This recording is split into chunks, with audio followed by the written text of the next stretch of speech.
Welcome in, everyone, and thank you for listening to the 79th ever episode of the Missouri Sports Podcast, brought to you by 106 Apparel and recording from the Revel Advertising Studio in beautiful Springfield, Missouri. I'm one of your hosts, Cameron Albert, alongside my good friend and fellow Mizzou fan, Kyle DeVries. How are you doing today, Kyle? I'm doing great today, Cameron. Got a lot of new stuff going on today. First of all, it's a Saturday. You want to explain to everybody why we're recording on a Saturday? Well, here's the thing, everybody. I was really sick on Thursday night. We typically record on Thursday nights, but I was in the death throes of coronavirus. Not really. Oh my God. Don't panic. It was just a simple little illness that I'm now over, and I'll be sure to disinfect the mic, wash my hands, make sure everything's okay. But I feel much better now, and so we decided to just postpone the episode, record today on Saturday, and also kind of makes sense with the last few games of the Mizzou basketball schedule, because if we had recorded on Thursday as usual, we would have just had one game left. So we never actually previewed the Alabama game. Missouri just won that game. We just watched the end of it right here in the studio. And so we never previewed that, but we'll just recap the last three games, preview the SEC tournament as best we can. So there are a few games left that will decide a few things, but I'm doing fine. I was worried there for a while. Might have to get tested for coronavirus, but we're all good. Well, that'd be an honor to be the first person in Missouri to have that, wouldn't it? I feel like anybody that gets sick right now, you're just like thinking like, oh, okay. Here we go. Like, okay, what are the symptoms? Just in case. Yeah. Well, it's an honor to be trapped in this room with you, so hopefully you're over that illness. Glad you're feeling better. Speaking of right here in the studio, we're in a new studio. New space. Very nice space. Revel Advertising moved to a new location, and it's just fantastic. So we've got a new little studio. If you are subscribed to us on YouTube, you're going to see that in the thumbnail. If you're not, head over there if you want to take a look. After we get everything set up, maybe we'll do a little studio tour. Oh, wow. That would be exciting. Yeah. Kyle, we have a lot of basketball to talk about, but before we get too deep into that, we do have a few little newsworthy notes to talk about. I actually remembered that was coming this time, so I just gave a little pause. I feel like last week he was like, producer Cameron was like really trying to work it in there when I paused at the right time. Was there anything that we need to talk about, just kind of finish up discussion of the NFL Combine? It was kind of going on while we were recording last week. We talked about Albert O. He had amazing results on the athletic drills and things. I think the only thing that we didn't really cover, because I think this news came out after we recorded last week, was that Tristan Colon Castillo had a strained pectoral muscle, and I think it happened maybe during his bench press drill. So he only ended up getting 11, which is obviously pretty low for offensive linemen. They said that he had been doing like upper 20s normally, so that makes a lot more sense. We remarked last week that seemed really low for a offensive lineman, and that adds a little clears that up a little bit. Yeah. And I did see, I think that they'll have a Mizzou Pro Day, and he'll get to attempt that again. So yep. Big news in Missouri football, outside of the University of Missouri, the Chiefs, you may have heard of them, Super Bowl champs. They hired former longtime Mizzou assistant coach Andy Hill. I just saw a headline. I didn't really dig deeper into it. Obviously, if anybody's a Mizzou fan, they recognize that name. He had been on the Mizzou staff, like the second longest tenured Mizzou assistant in the history of the program. Yeah, I think he had been on the staff for like 15 or 20 years. He had done just about everything. Coached pretty much everything on the offense, and then obviously special teams was what he was doing most recently. And Mizzou's special teams was really bad the last few years, and I don't know. Sometimes that goes beyond a coach. Sometimes that's a little bit out of their control, maybe. But whenever we brought in a new coach, obviously it made sense that it was time to part ways, probably. And I don't know how close he is to retirement. And I think a lot of people thought that he might just retire after this year so that he didn't have to be fired. But since Barry Odom was fired. It just kind of made sense that he would find something else. But what is his title for the Chiefs? It's like assistant special teams coach or something like that.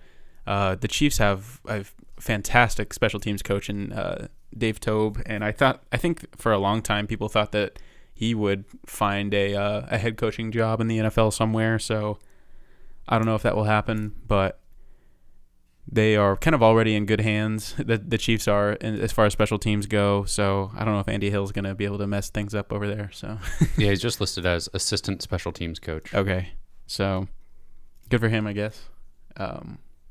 Obviously, wish him the best since he's obviously been a part of Mizzou's football history for a long time. Hashtag true son.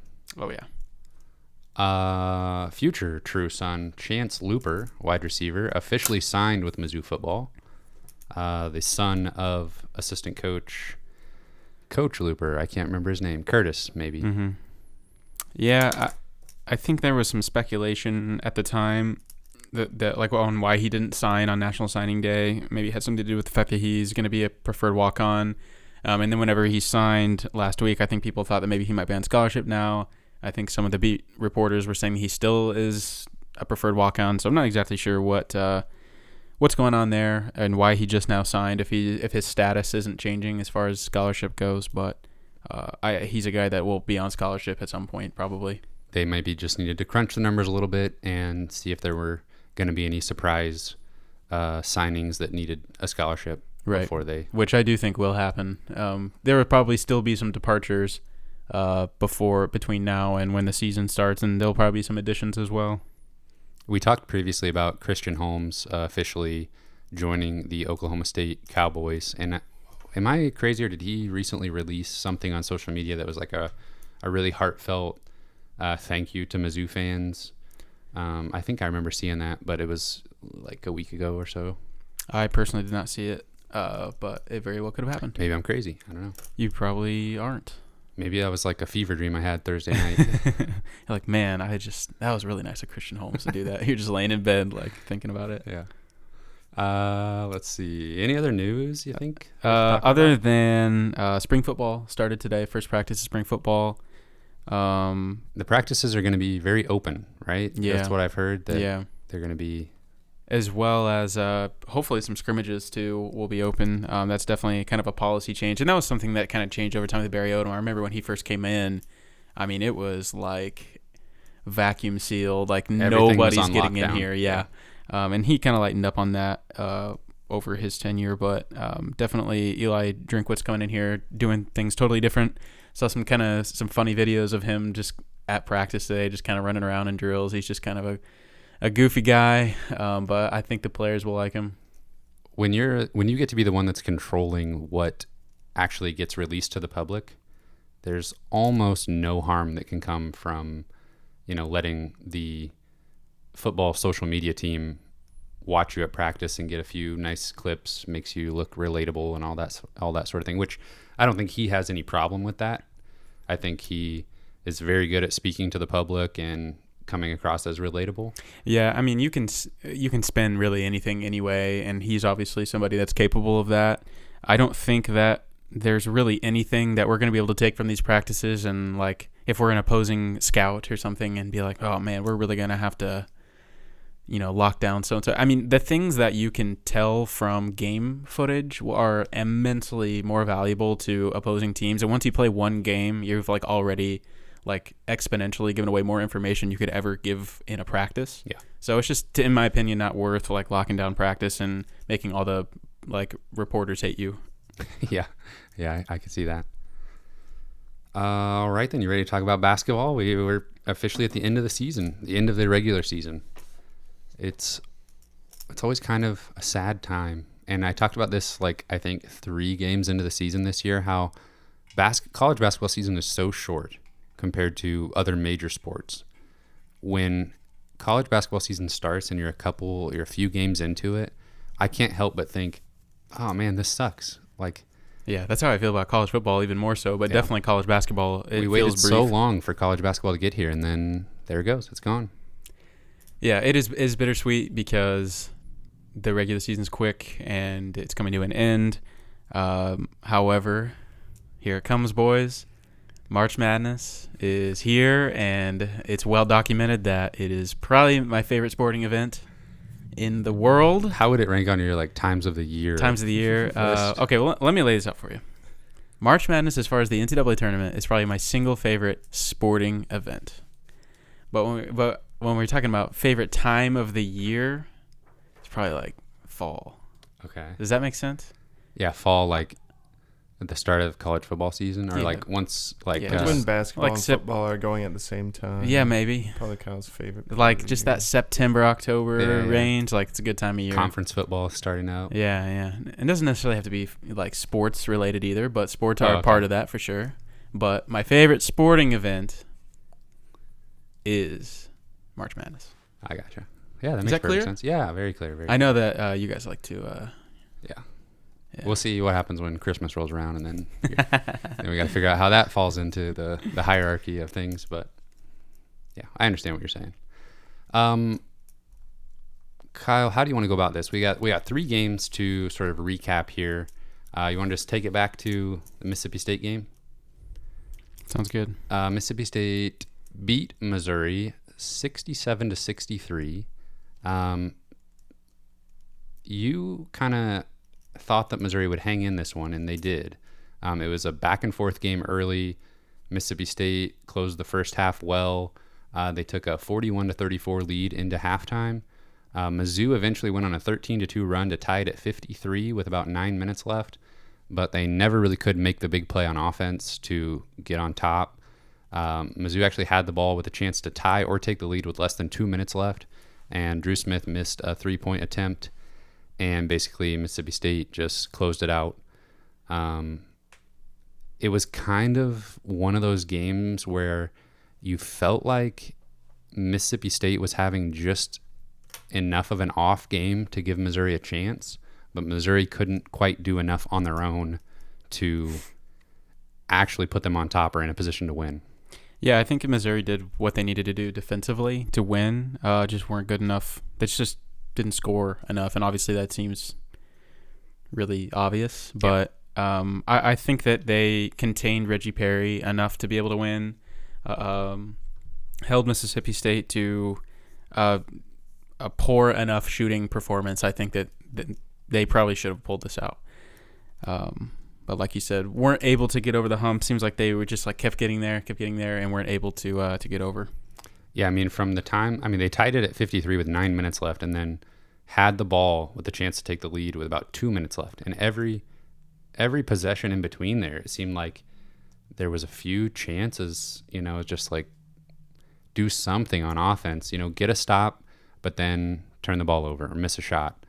Make a basket, but then give up an easy basket on the other end. They just couldn't string together even like 3 possessions that were decent. I mean, they did during the run to get back into the game, but yeah, it just looks like both times they played Mississippi State this year, they really struggled on offense, which is weird because I don't think Mississippi State is necessarily an elite defensive team. I think they're probably in the triple digits in KenPom on defense. So I don't know if it's a matchup thing or what, or if Missouri just happened to have poor offensive shooting performances when they played against them. But both games you just couldn't get anything going against them. You did mention the way they handled Reggie Perry, and they were throwing an aggressive double team at him all game, and I think that it worked really well. He had just 12 points on 4 of 10 shooting, so he did get to the free throw line, which that that's going to happen. But he was inefficient and didn't do anything to beat Missouri. Yeah, and I think that's all you can ask for when you're talking about a all conference guy. Yeah, I think he's going to win the I don't know, SEC Player of the Year. I guess, yeah. I don't know how much goes into that as far as like how good your team has to be, because they're not going to be a top like 2 or 3 team, but yeah, I think he's been the best player in the SEC this year. Yeah, I think there's a pretty good chance that he'll win some awards like that. At least he'll definitely be first team all for sure. SEC. Well, there was a little trend that had been going on the last few games, and it continued into this one. Drew Smith and Xavier Pinson were the main offensive contributors. They scored 39 of the team's 63 points, But what was more important than that, they made all 6 of the Tigers' three-pointers.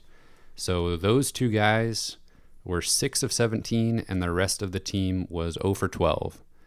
And that's 17 is a lot of three-pointers for 2 guys to shoot. Drew Smith was at 7, and Xavier Pinson attempted 10 three-pointers in this one. And really, we just probably needed a timely one of those other 12 to go down. If it was during that run or, during that last 10 minutes of the second half when Missouri was right there with them, just one of those 12 to go down. Mm-hmm. And the last 2 minutes of this game are very different. Mm-hmm. But that's what happens when you're an inconsistent shooting team all season. You're going to have those kind of nights. Mississippi State kind of set themselves apart by just being really successful inside. Everybody besides Reggie Perry, pretty much. The team as a whole shot 60% on 35 two-point attempts. So that's kind of where they made the difference, even though Missouri out-rebounded them by a bit, especially on the offensive glass.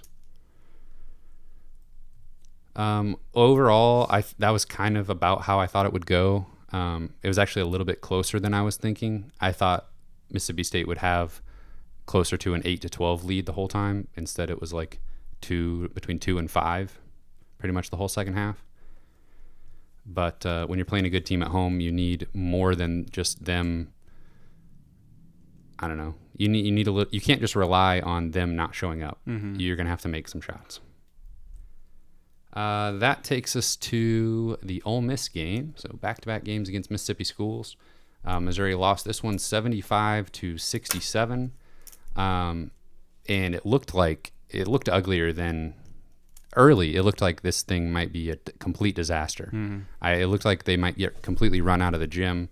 Ole Miss jumped out to a 16-5 lead, and they held a pretty good lead pretty much the whole first half. But then Torrance Watson decided to give the Tigers a little bit of momentum going into halftime. He had a little solo 5-0 run where he made a basket, got a steal, made a three to cut the lead to single digits. So it was 49-40 at halftime, which Missouri giving up 49 points and a half. That is not acceptable. Missouri is not, obviously been a inconsistent shooting team, but they've been inconsistent on defense too. I mean, if you just look at the Ole Miss game, the first half, they gave up 49 points. In the game we're about to talk about against Alabama, Alabama's probably even better offense than Ole Miss, held them to 50 points for the whole game. So just 2 completely different defensive efforts against these 2 teams. But that first half was ugly. Yeah, Ole Miss is actually just 1 spot ahead of Mizzou in SEC play in offensive efficiency, and Alabama's up at 5th. But I mean, that's the case for them too. Offensively, they're speaking about Ole Miss, they're very inconsistent as well. I mean, they might be as streaky as anybody I can think of because when they get hot, they're super hot. Because Blake Henson, oh my gosh, like 19 points in the first half, ridiculous. And then he really didn't do a whole lot in the second half. At least not even close to what he did in the first half.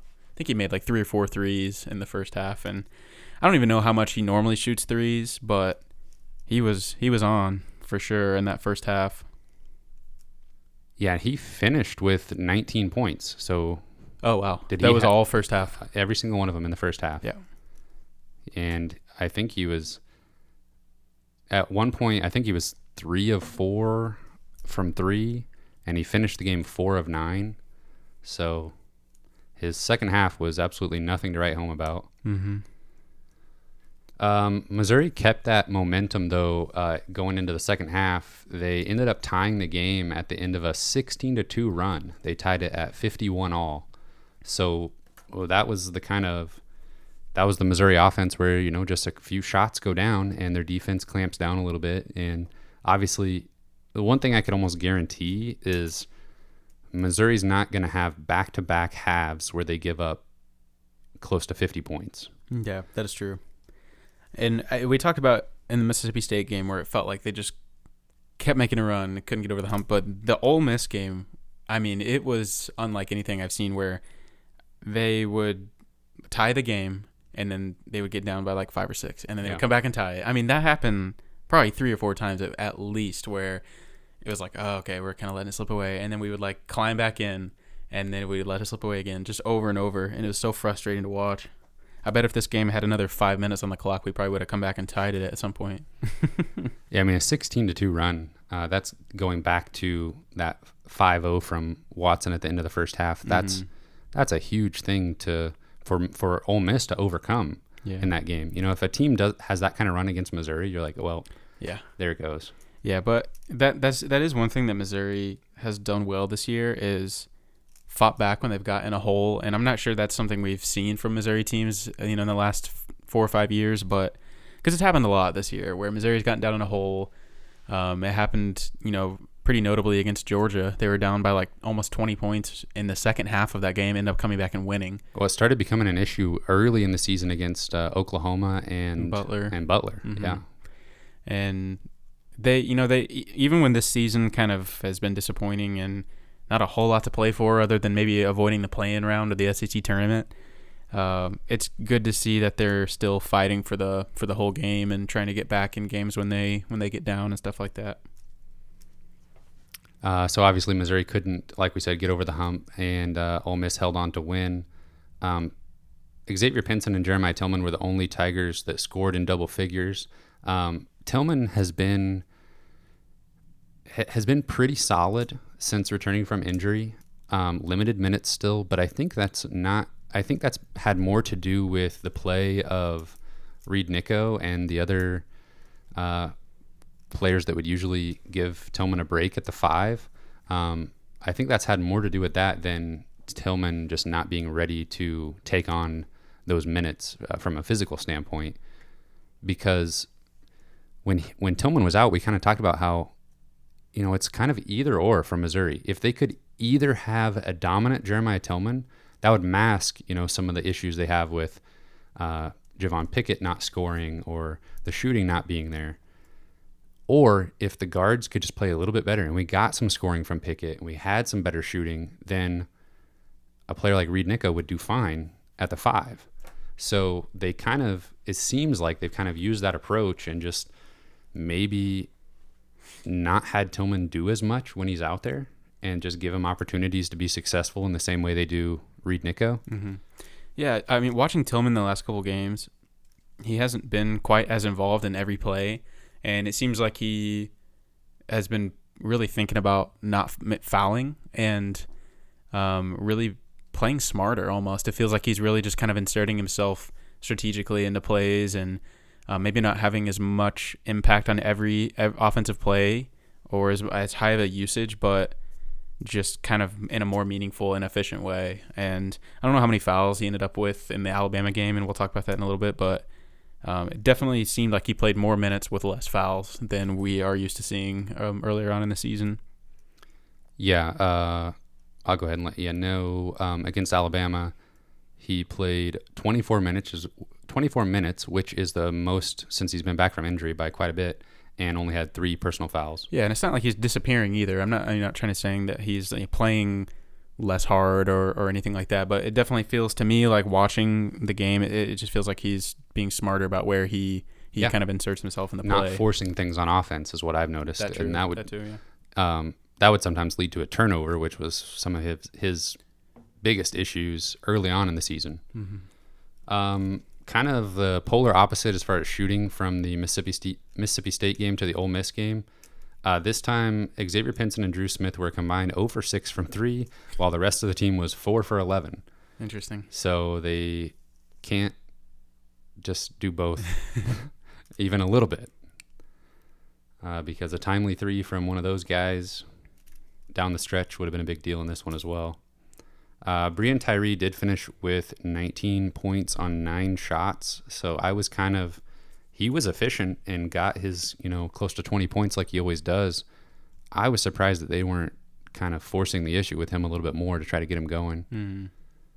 If I had a player like that, if Missouri had a player like that that you just know can reliably score, yeah, I would not care if it was on a high volume of shots. I would be like, just let's get some points on the board. Well, in the second half, I felt like he was definitely more present, but in the first half, Blake Henson was just going to town. Yeah, I guess you don't have to then. Letting him do his thing in the first half. He was just getting open shots because I'm not sure that Mizzou felt like this is a guy that we have to guard on the 3-point line as closely. You know, we're paying so much attention to Tyree that, like, oh, by the way, Blake Hinson's going to make everything. So got to guard him now.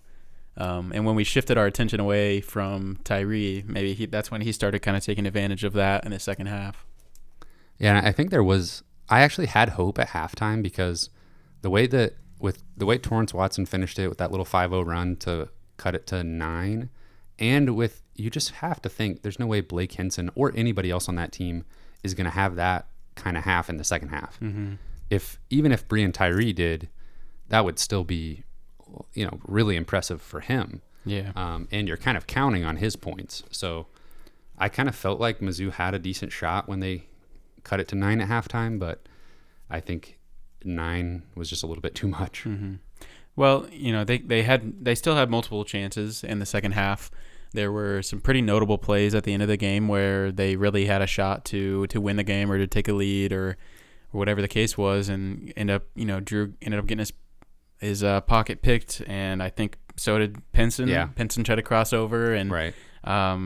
Who they have a guard on their team. I can't remember his name. Schuler, and I kind of just always have him in my mind as a guy that makes them better. And he's not gonna score 25 on you probably, but he's not the same kind of elite scorer that Tyree is. But he's almost just as impactful, like with his defense, and he just distributes the ball really well. He's just an annoying player to play against, and he came up with those huge steals at the end of that game and just kind of sealed it for him. Yeah, there was also a play where Drew Smith looked like messed up the ball handler enough to get him to double dribble, Mm-hmm. But they called a foul on him, Mm-hmm. and then they called another touch foul on him right after that, and that was a little bit of a momentum switch right there, I think, because in really short order, Drew Smith picked up his third and fourth foul, and Konzo brought him back out with 4 fouls with 12 minutes left in the game. Yeah. He was kind of being selective with how he played him, tried to, sub him out offense, defense, but the fact that he brought him back at all with 12 minutes left and 4 fouls, that kind of shows you that we can't function without him. Yeah. Yeah. And just who's going to score. Yeah. Because, I don't know. It's true. He is Mr. Reliable for sure. Let's see here. Well, we might as well talk about a win. Let's do it. Missouri beat Alabama to close out the regular season. This was senior day, I guess, for Reed Nicko, the only senior on the team. I wanted to mention him. He's kind of in a unique situation where he was a Kim Anderson recruit who actually stayed. There weren't very many of those, and obviously we had Kevin Puryear and Cullen Van Leer, who were more, I guess, kind of fan favorites, at least last year. And Puryear more noteworthy because he scored more. He had a spectacular freshman season, and he started a lot of games in his career. But Reed Nicko just kind of quietly has been this guy who's just been a solid backup to Tillman since he's been on campus, and kind of showed in his senior season that he was capable of a little bit bigger role than I think anybody ever expected him to have. Mm-hmm. And I'm not sure that he was always capable of some of those things that he's done, but he's gotten better, and it seems like he's always just kind of been content with any way he can help the team, and even if that's being a backup to Tillman, and and that just kind of that good karma seemed to kind of pay off for him this year. And when Tillman was injured, he got his time to shine a little bit, and that was really cool to see him legitimately make an impact in the game, and felt like we really needed him to be that. And he was really efficient in SEC play, and I just felt like at times when nobody could finish and nobody could just make a play, like he was the one that could consistently just put the ball in. Mm-hmm. He didn't overcomplicate, plays down low. He would just dunk everything, or he would just found a way to get it in. Yeah, just finishing dump offs from the guards when they would get into the paint and stuff. Yeah. He's a guy who his whole Mizzou career has just gone by like that. Mm-hmm. And it's kind of weird thinking about when he was a recruit and now he's played his last season, or played his last game at Mizzou Arena. it's just kind of wild. I had forgotten that he had hip surgery his freshman year. That was a big story. There was I think, there was a lot of people just really questioning him as a player for Mizzou. Oh, for sure. Just is this a D1 recruit? Yeah. For sure. And obviously Kim Anderson had plenty of recruiting misses up to that point, guys that just never panned out as a D1 player anywhere. And he was kind of another guy on that list. Like, okay, we're getting this 6'10" white dude from Minnesota with bad hips. And he didn't even really have staggering stats in high school either. Yeah. I remember kind of watching or kind of seeing some of his stats whenever we were recruiting him. And he was not even scoring like double digits in games in high school. He was very good defensively, but I was like, I just don't know how this guy's going to make a difference, honestly. And he really didn't make a difference, the first season or two. But that is just a testament to what happens when guys can stay in a program and they trust their coaches and they keep working hard. And he's not a superstar, but he just kind of knew his role and just played hard and stayed in the program. And that, I really respect that. Yeah, I think that's the biggest thing you mentioned, knowing his role. And there's just that little bit of self-awareness that when you're a highly recruited player, yet you're not going to be the star of the team.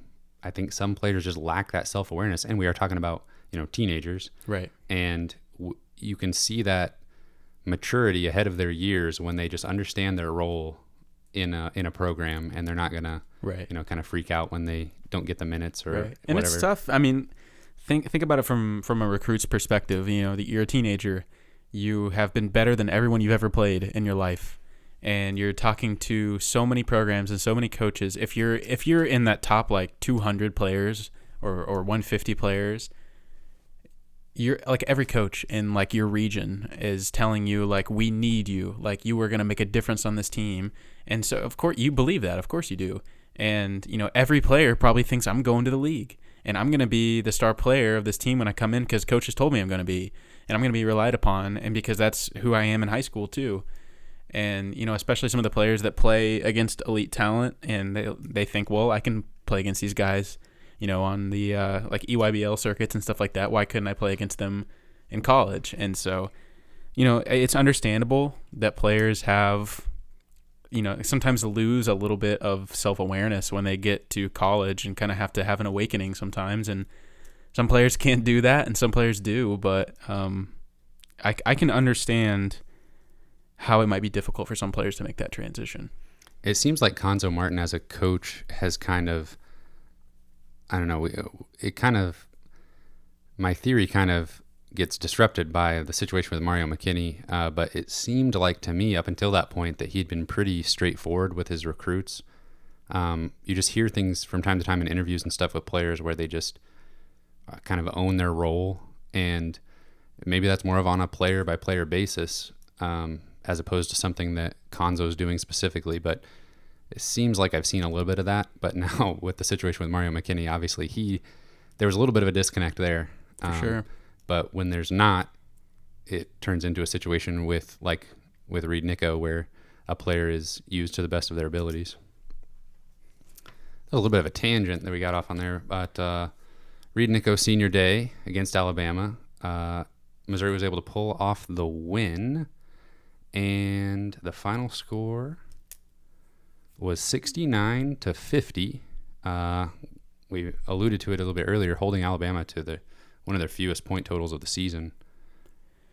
Yeah, I think they average in the 80s is how many points they score a year. So to hold them 30 points under their season average. 80 points a year.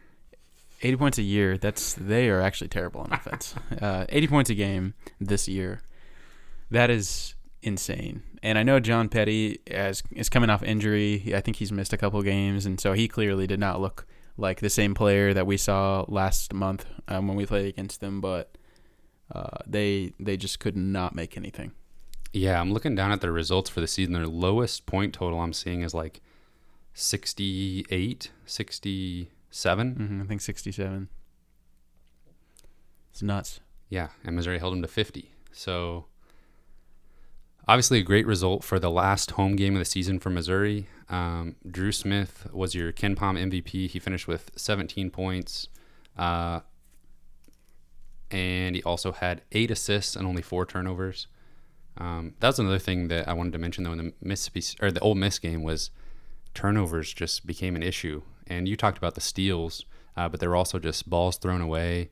One thing in particular, I think this was the game I texted you and I said, let's stop just lobbing the ball down court to Mitchell Smith on the fast break. And they actually did that in the Alabama game, but it was Drew Smith on the end of it, and he still had to save the ball in to a teammate. It resulted in points, but just every time I see them make that, baseball pass down the court on a fast break, I'm just like, all right, here's a turnover. Let's just value this possession and run the offense. Luckily, it worked out against Alabama. I do respect that they were trying to score in transition because that's not always something that they've tried to do. And I think that that's made them better as the season's gone on. They've been a little more aggressive in transition, but I agree with you. When I see them wind up for the long pass, I'm like, here we go. Yeah, maybe just cut out the three-quarter court pass. To Mitchell Smith especially. Yeah. Missouri just kind of did their usual thing in this one. They were excellent at the free throw line, 20 for 25. They didn't turn the ball over too much. They could have done better shooting the three. Drew Smith 0 for 3. But Mitchell Smith just kind of came out of nowhere and was 2 for 2. He had another long 2 that I think he must have been stepping on the line because they called it. It looked like a 3. They called it a 3 at the time, but then they revised it back to a 2. So he had 3 huge shots right when they were kind of making their run. So clutch, yeah. And you mentioned before we started recording just that there was a moment in the game where it just seemed like everything was going Mizzou's way. Just switched, yeah. The game was really pretty much a struggle through the first half. There was not really a point where any team got out to more than probably a 4 or 5 point lead, I don't think. Well, and that kind of speaks to the lack of offense overall. Right. There was no flow to the game. It was like 21-20 at halftime. And again, the first half or the first part of the second half was almost that way too. It was just kind of a struggle. Neither team could pull away, and then just all of a sudden, momentum is so big in basketball games, and Missouri got that momentum. A few things went their way. I got an and one on Javon Pickett. That I was kind of watching this game as I was driving here, so I kind of have like certain things that stick out to me in my memory. But that was one. Not thing. recommended. Don't. Please don't do that. I was listening on the radio, and Consul Martin specifically said, "Buckle up, phones down." Well, my phone was down. I was just kind of like watching the game, a little, just back and forth. So, anyways, we'll pretend like we didn't hear that. The crowd started going crazy, so that's when I was like, okay, what's going on? But there was just a few plays in that stretch where I was like, okay, we've got the momentum, let's hold on to it. And Alabama just never challenged them after that point in the game. Yeah, it was kind of weird just seeing that, like the last 10 minutes of the game. It's just like, okay, Mizzou just had this lead and they just kind of held on to it. Good free throw shooting down the stretch. Once again, I mean, it doesn't seem like Mizzou can win. It seems like in every Mizzou win, you can just guarantee that their opponent shot poorly from 3. And maybe you can say that about like every team when they win. But of course, Alabama uncharacteristically was 4 for 25 from 3. That's good for 16%. At one point in the game, they showed a graphic on the screen that they were 1 for 10 from 3. And Mizzou was like 7 of 11 in the paint. And that just kind of showed the contrast of the two styles of the teams and what was working and what wasn't. I'm trying to figure out how many points everybody had here because it still felt like Kyra Lewis had a pretty good game. Yeah, he had 18. 18. Still kind of inefficient though. 6 of 14 shooting. Alabama did take advantage of Mizzou's propensity to foul, but only made 18 of their 26 free throw attempts. Also, Alabama turned the ball over 18 times, and that's something that has kind of helped Missouri stay in games and win a few games that are kind of toss-ups because they're able to force a few turnovers. We talked about kind of how that was the only thing that carried over from their solid defense in the non-conference to conference play was them forcing turnovers. Yeah, and that's one thing they've done way better this year than last year because when you think about it, this is a pretty, personnel-wise, is a pretty similar team to last year. But Drew Smith has, I think, really been the main proponent of that, but just this team forces turnovers more than last year, and Drew Smith probably has like 2 or 3 steals a game, it seems like. And yeah, Kobe Brown is actually a really solid as far as disruptive plays and steals for a freshman. So yeah, 2 guys that were not on the roster last year that are some of the best in the SEC at forcing turnovers. Yeah, I see John Petty had 1 point in this game. That is not common for him. He's a very good player. Yeah, that's pretty much all you need to know as far as like, if you told me that John Petty was going to score 1 point, I would say Mizzou would have to play pretty terribly to lose this game. And that kind of shows with them winning by 9. That's if we had previewed this game, I would say if Missouri wins this, Alabama's going to have to shoot terribly. Mm-hmm. And even then, I don't know that they can shoot poorly enough for Missouri to take advantage. Yeah, and I think one thing we've been missing, we talked about these other 2 games where we couldn't get Drew Smith and Pinson were doing really well, but we couldn't get the rest of the team to show up. And I felt like this game was pretty balanced. I mean, Drew Smith had 17. Pickett had a little better game. He only had 7, but he had like I said, he had a big and one that kind of really helped in that momentum swing. Mitchell Smith 10 points, a couple of huge threes. Tillman had 8. Mark Smith had 13 and Pinson had 9. So I felt like there's a lot of guys that contributed like really good minutes to this game. Yeah, I would agree with that. And some of Mark's points were in garbage time, but yeah, he did have still he had counts. a nice little garbage time 3-pointer.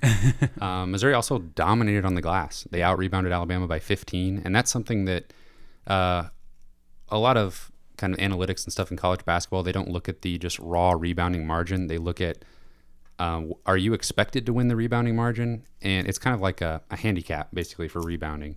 And then do you outperform those expectations? And without even looking it up, I know Missouri outperformed their expectations here. And that's important when you know you have an advantage on the boards to go out and outperform your expected advantage. That's, I don't know, just extra shots. And couple that with Alabama's turnovers, and I think there's nothing more frustrating than the opposing team getting offensive rebounds and getting second and third chances. Yeah, there was a huge I can't remember if it was I think it was Mitchell Smith's first 3-pointer came off of an offensive rebound, and I'm pretty sure up to that point Missouri was over. They had not made a 3-pointer until Mitchell Smith made a huge one. Anything else you want to say specifically about this Alabama game? Covers it for me. I think what we'll do is we'll go ahead and talk about the SEC tournament a little bit, and we'll save a proper season recap for probably middle to late next week when we kind of know what Missouri has done in the SEC tournament. If they make a run to the championship, well, we'll just have to record anyway and see how it goes. But chances are we'll predicting that? Chances are we'll probably be able to do our season recap here in a few days. Yeah, at least after Friday. Yep. So the big story now with a Missouri win today, they've put themselves in the position to potentially avoid the play-in round. Yeah, so the lowest or the bottom 4 teams in the SEC standings, so seeds 14, 13, 12, and 11, they have to play on Wednesday just to basically get a chance to enter what they call the second round, but what would really traditionally be the first round.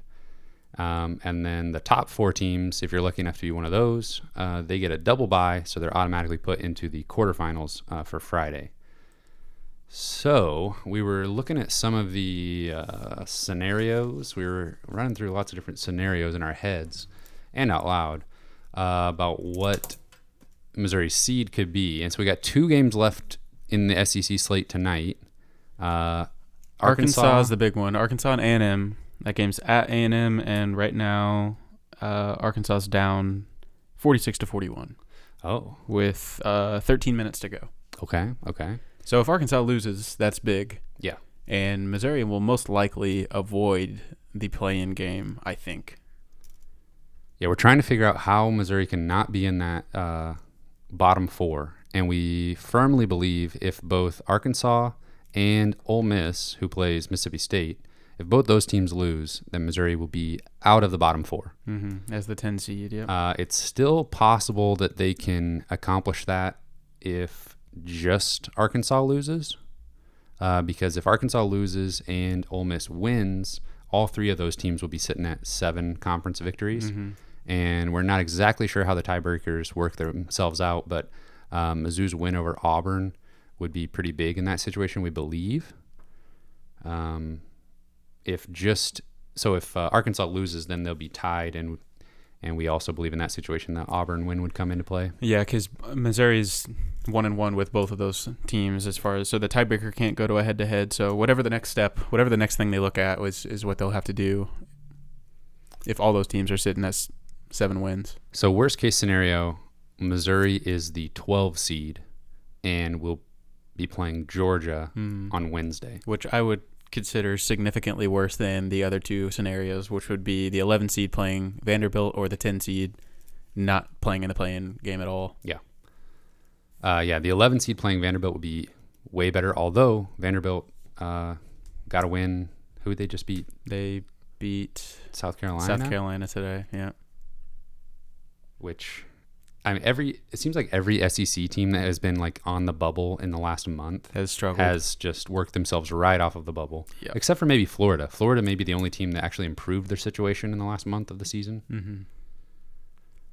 So worst case scenario, Missouri plays Georgia and then probably maybe Mississippi State. They would play the 5 seed.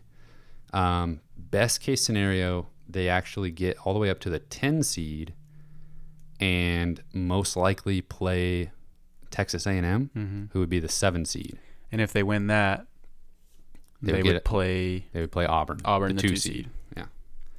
So if you're looking for a path, you got to be rooting for both Ole Miss and Arkansas to lose. Which by the time you're listening to this, those games will probably both be over. Yeah, that's true. So we got to hope that both those teams lost, and then a matchup against Texas A&M in the first round is not the worst thing you could ask for. And then Missouri already beat Auburn this year, so just do that again, and then you're in the semifinals to play probably LSU. And they played really well. To anybody. They played really well in Baton Rouge, so they're probably going to beat them.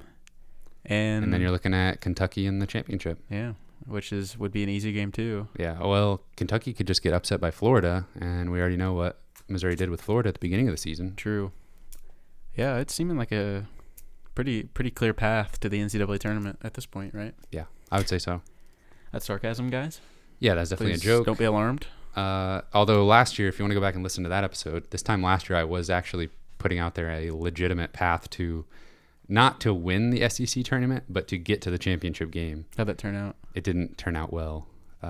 Missouri did not get to the SEC championship game last season. Well, they might do it this year.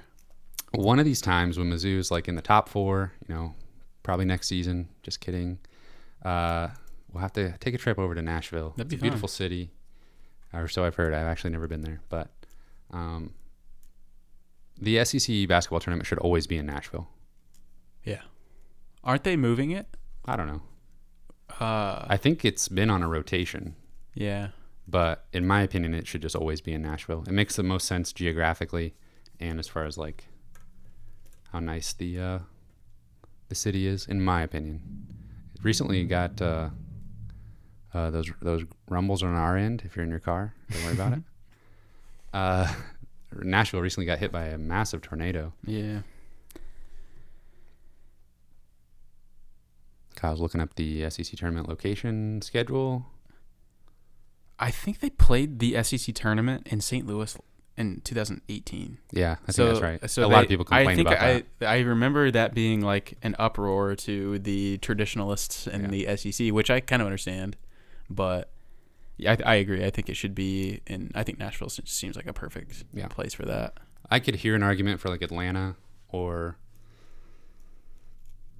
that's really the only place that you could argue, in my opinion, that would be like close to Nashville. But what about like Memphis? That's not. I mean, I don't know. That's still kind of north. Yeah, if you're gonna have it in Tennessee, you might as well be Nashville. I agree. Kyle, do you want to take a stab at who you think's going to win the SEC tournament? Yeah, I'll say Kentucky. How's that for a hot take? Well, Yeah. I did see that. Is it Ashton Higgins is stepping away for a few days? I don't know if he'll be. I know he missed the game today Yeah.